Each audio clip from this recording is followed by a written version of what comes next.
Hello दोस्तों, स्वागत है आपके अपने चैनल 11 प्लस स्टडी में। आज हम जानने वाले हैं जीके के 50 महत्वपूर्ण सवालों के जवाब जो आपके सरकारी परीक्षाओं के लिए बहुत ही जरूरी है। आपका पहला सवाल है, हड़प्पा सभ्यता का सर्वाधिक मान्यता प्राप्त काल कौन सा है? हड़प्पा सभ्यता का सर्वाधिक मान्यता प्राप्त काल कौन सा है? इसका सही जवाब होगा 25 से ईसा पूर्व से 17 से ईसा पूर्व, ऑप्शन बी। अगला सवाल देखते हैं, हड़प्पा की खोज किसने की थी? हड़प्पा की खोज किसने की थी? इसका सही जवाब होगा राय बहादुर दयाराम साहनी, ऑप्शन सी। अगला सवाल देखते हैं आपका, सैंधव सभ्यता के महान स्नानगार कहाँ से प्राप्त हुए? सैंधव सभ्यता के महान स्नानगार कहाँ से प्राप्त हुए? इसका सही जवाब होगा मोहनजोदड़ो, ऑप्शन सी, मोहनजोदड़ो। अगला सवाल है आपका, मोहनजोदड़ो का शाब्दिक अर्थ क्या है? मोहनजोदड़ो का शाब्दिक अर्थ क्या है? इसका सही जवाब होगा मुर्दों का टीला, ऑप्शन बी, मुर्दों का टीला। अगला सवाल है आपका, जैन धर्म के प्रथम तीर्थकर कौन थे? जैन धर्म के प्रथम तीर्थकर कौन थे? इसका सही जवाब होगा ऋषभदेव, ऑप्शन सी, ऋषभदेव। अगला सवाल है आपका, जैन धर्म के 24वें एवं अंतिम तीर्थकार कौन थे? जैन धर्म के 24वें एवं अंतिम तीर्थकार कौन थे? इसका सही जवाब होगा वर्धमान, ऑप्शन बी, वर्धमान। अगला सवाल है आपका, महावीर स्वामी का जन्म 540 ईसा पूर्व में कहाँ हुआ था? महावीर स्वामी का जन्म 540 ईसा पूर्व में कहाँ हुआ था? इसका सही जवाब होगा कुंडग्राम, ऑप्शन बी, कुंडग्राम। अगला सवाल देखते हैं आपका, महात्मा बुद्ध के बचपन का नाम क्या था? महात्मा बुद्ध के बचपन का नाम क्या था? इसका सही जवाब होगा सिद्धार्थ, ऑप्शन बी, सिद्धार्थ। अगला सवाल है आपका, गौतम बुद्ध को ज्ञान की प्राप्ति कहाँ हुई थी? गौतम बुद्ध को ज्ञान की प्राप्ति कहाँ हुई थी? इसका सही जवाब होगा बोध गया, ऑप्शन डी, बोध गया। अगला सवाल देखते हैं, बुद्ध ने अपना प्रथम उपदेश कहाँ दिया था? बुद्ध ने अपना प्रथम उपदेश कहाँ दिया था? इसका सही जवाब होगा सारनाथ, ऑप्शन बी, सारनाथ। अगला सवाल है आपका, एशिया का ज्योतिपुंज किसे कहा जाता है? एशिया का ज्योतिपुंज किसे कहा जाता है? इसका सही जवाब होगा गौतम बुद्ध, ऑप्शन बी, गौतम बुद्ध को। अगला सवाल देखते हैं, मगध की प्रथम राजधानी कौन सी थी? मगध की प्रथम राजधानी कौन सी थी? इसका सही जवाब होगा गिरिव्रज। मगध की प्रथम राजधानी गिरिव्रज थी। अगला सवाल देखते हैं, नंद वंश का अंतिम शासक कौन था? नंद वंश का अंतिम शासक कौन था?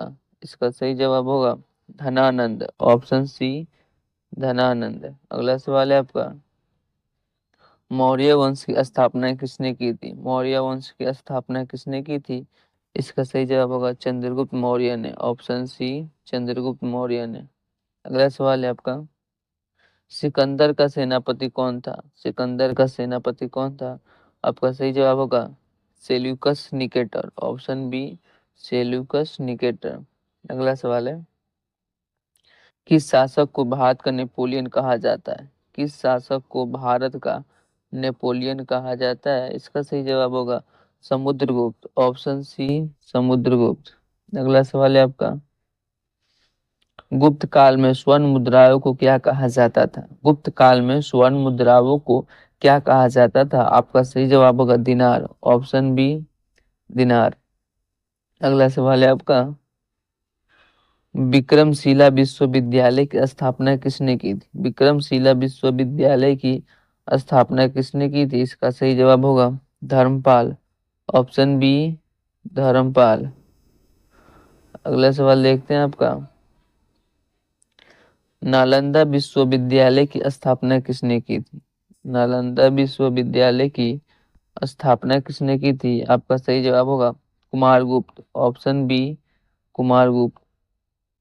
अगला सवाल है आपका, मयूर सिंहासन किसने बनवाया था? मयूर सिंहासन किसने बनवाया था? इसका सही जवाब होगा शाहजहां, ऑप्शन सी, शाहजहां।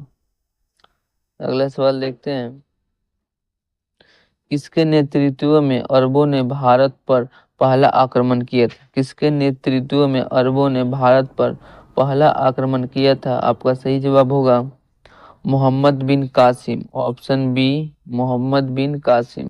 अगला सवाल देखते हैं। महमूद गजनी ने भारत पर कुल कितनी बार आक्रमण किया था? महमूद गजनी ने भारत पर कुल कितनी बार आक्रमण किया था? आपका सही जवाब होगा 17 बार। ऑप्शन बी 17 बार। अगला सवाल है आपका। दिल्ली सल्तनत में सबसे लंबी अवधि तक किस वंश का शासन था? दिल्ली सल्तनत में सबसे लंबी अवधि तक किस वंश का शासन था? इसका सही जवाब होगा तुगलक वंश। ऑप्शन सी तुगलक वंश। अगला सवाल है।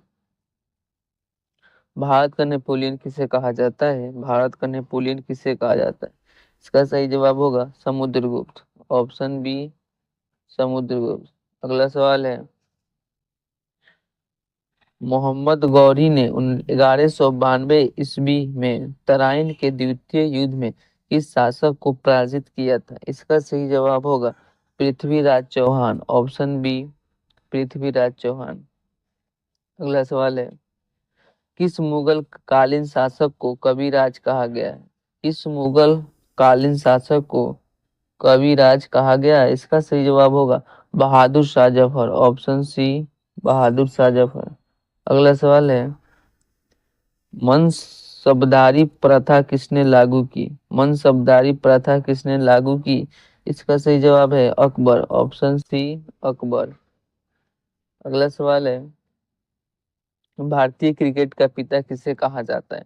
भारतीय क्रिकेट का पिता किसे कहा जाता है? इसका सही जवाब है K S Ranjit Singh. Option C K S Ranjit Singh. अगला सवाल है। महात्मा गांधी जी ने दांडी यात्रा कब प्रारंभ की? महात्मा गांधी जी ने दांडी यात्रा कब प्रारंभ की? इसका सही जवाब है 12 मार्च 1930। ऑप्शन बी 12 मार्च 1930। अगला सवाल है। हिंद स्वराज पुस्तक किसने लिखी? हिंद स्वराज पुस्तक किसने लिखी?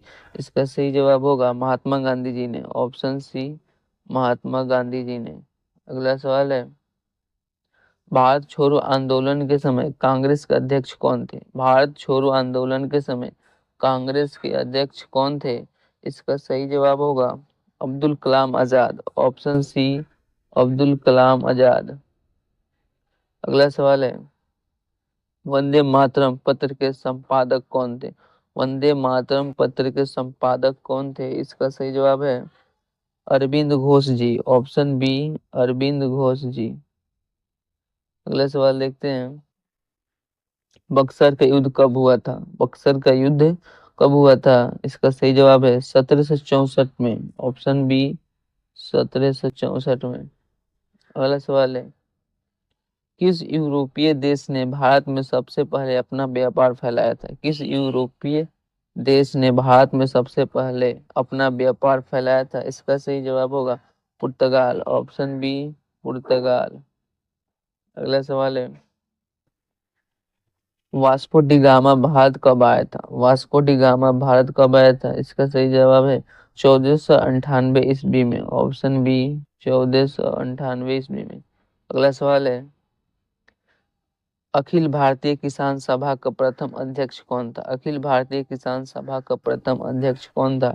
आपका सही जवाब होगा स्वामी सहजानंद। Option B Swami Sahajanand. अगला सवाल है।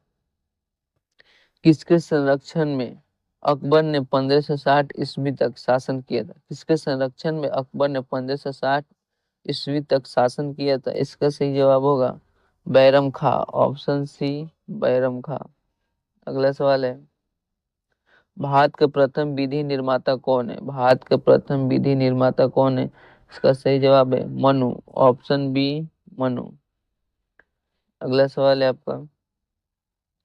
अष्टाध्यायी पुस्तक के लेखक कौन है? अष्टाध्यायी पुस्तक के लेखक कौन है? आपका सही जवाब होगा पाणिनि। Option B Panini. अगला सवाल है। गुप्त संवत की शुरुआत किसने की थी? गुप्त संवत की शुरुआत किसने की? इसका सही जवाब है चंद्रगुप्त प्रथम। ऑप्शन बी चंद्रगुप्त प्रथम। अगला सवाल है। मराठा शक्ति का जन्म किसके नेतृत्व में हुआ था? मराठा शक्ति का जन्म किसके नेतृत्व में हुआ था? आपका सही जवाब होगा शिवाजी। Option D Shivaji. अगला सवाल देखते हैं। मयूर सिंहासन को बनाने वाले कलाकार का नाम क्या था? मयूर सिंहासन को बनाने वाले कलाकार का नाम क्या था? आपका सही जवाब होगा बादल खां। ऑप्शन बी बादल खां। अगला सवाल है, संसार का सबसे प्राचीन राजतंत्र कहाँ का है? संसार का सबसे प्राचीन राजतंत्र कहाँ का है? इसका सही जवाब है जापान। Option B Japan. अगला सवाल देखते हैं। नालंदा में एक बौद्ध विहार बनवाने के लिए किस राजा ने 5 गांव दान में दिए थे? आपका सही जवाब होगा देवपाल। ऑप्शन बी देवपाल राजा ने। अगला सवाल है, विश्व में सर्वाधिक पशुधन वाला देश कौन सा है? विश्व में सर्वाधिक पशुधन वाला देश कौन सा है? इसका सही जवाब है ब्राजील। Option C Brazil. अगला सवाल है, भारत का सबसे बड़ा जिला कौन सा है? भारत का सबसे बड़ा जिला कौन सा है? इसका सही जवाब है कच्छ जिला। ऑप्शन सी कच्छ जिला। अगला सवाल देखते हैं। विश्व की सबसे बड़ी जहाज रानी नहर कौन सी है? विश्व की सबसे बड़ी जहाज रानी नहर कौन सी है? इसका सही जवाब होगा स्वेज नहर। ऑप्शन डी स्वेज नहर। अगला सवाल है आपका, स्वेज नहर भूमध्य सागर को किस सागर से जोड़ती है? स्वेज नहर भूमध्य सागर को किस सागर से जोड़ती है? इसका सही जवाब होगा लाल सागर। ऑप्शन बी लाल सागर। अगला सवाल है, किस नदी को दक्षिण गंगा कहा जाता है? किस नदी को दक्षिण गंगा कहा जाता है? आपका सही जवाब होगा गोदावरी। Option C Godavari. अगला सवाल है, थार मरुभूमि भारत के किस राज्य में स्थित है? थार मरुभूमि भारत के किस राज्य में स्थित है? आपका सही जवाब होगा राजस्थान। Option C Rajasthan. तो अगला सवाल देखते हैं, मूल संविधान में कुल कितने भाग थे? इसका जवाब आप कमेंट बॉक्स में बताना। अगर इसका जवाब आपको पता करना है तो हमारे पिछले वीडियो में बताया गया वीडियो आप देख आपको पता चल जाए। अगर वीडियो आपको अच्छी लगी तो वीडियो को like share comment and channel को सब्सक्राइब जरूर करें एंड बेल आइकन को दबाना ना भूलें। Thanks for watching.